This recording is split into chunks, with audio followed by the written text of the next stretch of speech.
Hey, good morning, folks. Welcome to the Morning Coffee Commentary.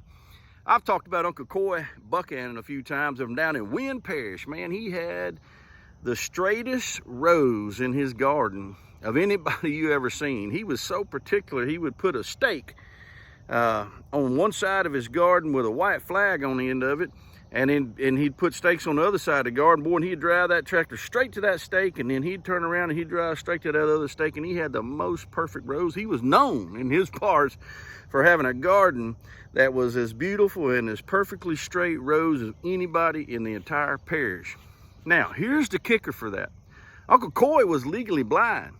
He couldn't hardly see out past the front of the tractor. Now, he could see shades and things like that out away from him, so he could see that white stake, and he would just drive straight to it. Turn around, and he'd drive straight back.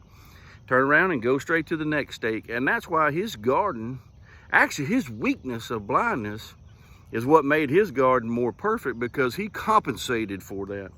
Now, the Apostle Paul talks about this in 2 Corinthians, his second letter to Corinthians. He said, I have this weakness, but God's grace is sufficient to overcome my weakness, and in my weakness is where God shows his power.